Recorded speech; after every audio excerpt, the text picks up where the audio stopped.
Fala turminha, tudo bem? Sejam bem-vindos a mais um vídeo da nossa série Informática para a Vida. Nós estamos com uma playlist de rede de computadores. Nós vamos relembrar, vamos continuar na verdade a nossa série de aulas aqui sobre rede de computadores. Vamos falar sobre os modelos de rede.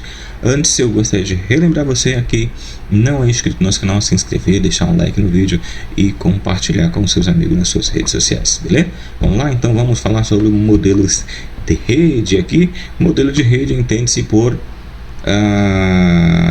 modelo de rede os formatos da estrutura, seja ela física, lógica, rede de computadores. Então vamos entender sobre isso. Então vamos falar sobre os dois modelos, mas existem dois modelos basicamente, que são um modelo ponto a ponto e o modelo cliente servidor, e nós vamos entender o que é cada um desses dois modelos que a gente tem aqui. A gente vai entender agora, então, tá bom?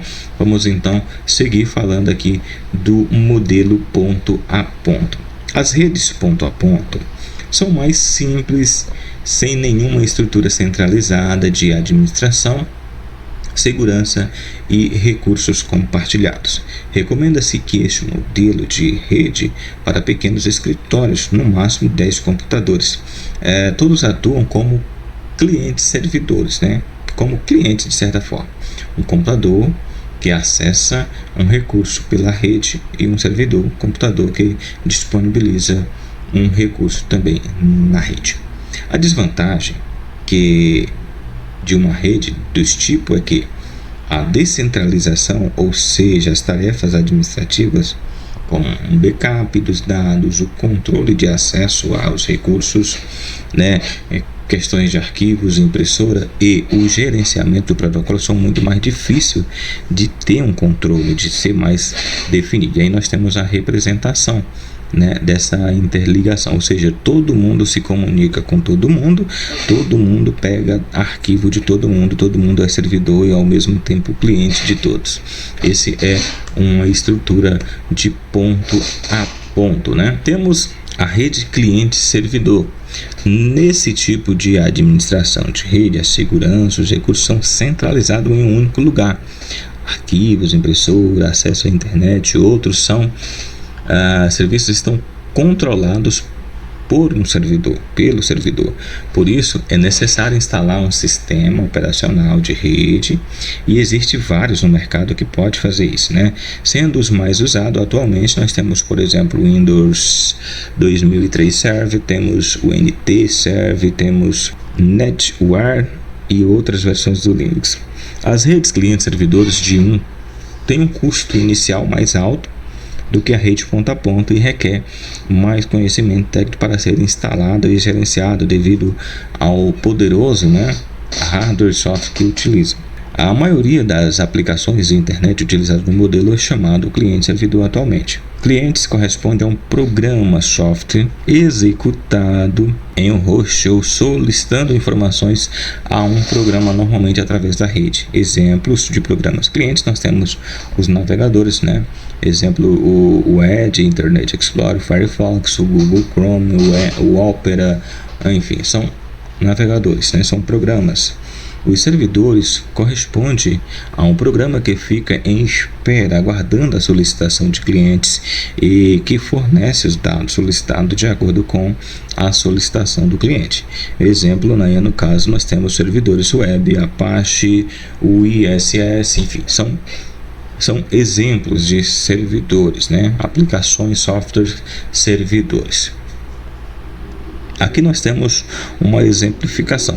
Aqui nós temos uma estrutura, um servidor, e esse aqui são os clientes, as demandas, solicitações. Você quer algum arquivo que está lá no servidor, você faz a requisição, o servidor vai e devolve a resposta do que você está pedindo. Por exemplo, eu estou lá no YouTube. O YouTube vai servir como, no nosso exemplo aqui, um servidor.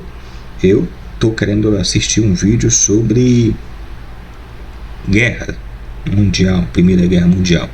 Eu vou lá, pesquiso, eu estou como aqui, vamos imaginar que eu estou aqui, digito vídeo sobre Guerra Mundial.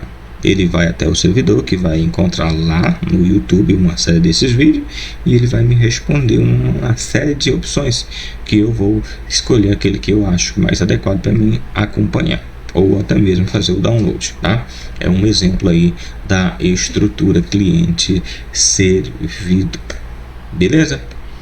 Tipos de servidores mais comuns, e aí nós vamos ver aqui, ó, existe vários tipos de servidores, dependendo da aplicação da rede, tais como servidor de arquivo, servidores de impressão, servidores web, né, internet, banco de dados, servidores FTP, servidores de e-mail, são exemplos de servidores que tem aí, tá? Exemplo de servidor de arquivo, aqui nós temos, por exemplo, ó, tem como principais vantagens centralizar o arquivo de uso comum na empresa, oferecendo aos clientes serviço de armazenamento, compartilhamento de disco, possibilitando então a liberação de espaço no disco da sua estação de trabalho, maior controle de aplicativos e segurança no armazenamento dos seus dados. Hoje muito se utiliza a questão dos servidores de arquivo, né, da computação em nuvem, né? Então você pode hospedar seus arquivos tudo lá no servidor, e aí você vai acessar quando você quiser, tá? Tá aqui, por exemplo, tá aqui um servidor de arquivo, e aqui o cliente que vai requisitar, né, os seus arquivos ao servidor, uma representação. Temos servidores de impressão, né? Observe que aqui nós temos, por exemplo, no servidor de impressão oferece o recurso de controle das impressões da rede, sendo portanto o responsável por executar as tarefas e o controle das aplicações das estações do cliente. Ele define a estação de trabalho que pode usar a impressora, e também que pode apresentar um relatório detalhado sobre o seu uso determinado de tempo. Ou seja, o servidor consegue ter um controle, né, definir quantas impressões, por exemplo, o cliente pode fazer, eu tenho como saber quanto ele imprimiu, né, por dia, por hora, quanto ele bloquear quando vence o limite de impressões, e assim sucessivamente. Temos servidor web. O que o servidor é? O responsável por aceitar requisições HTTP, né, de clientes, geralmente os navegadores, e servi-los como resposta HTTP através das páginas de exemplo servidor Apache, né? Envia, então, ou seja, o cliente que nós temos, por exemplo, aqui, ó, ordenador pessoal, tal, que tem, se faz uma solicitação de acesso, né? E o servidor vai analisar e responder com a resposta para você, né? Conectando ou desconectando, pode fazer o controle também de quem conecta, quando conecta, que tipo de página pode ser conectada através da rede ali que tenha no servidor.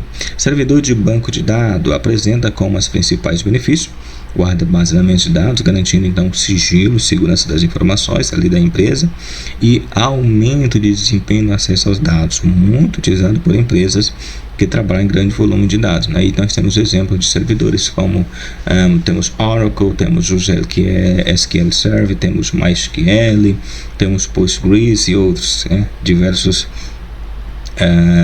servidores de banco de dados, no caso aqui relacional, temos MongoDB e outros dos não relacionais, né?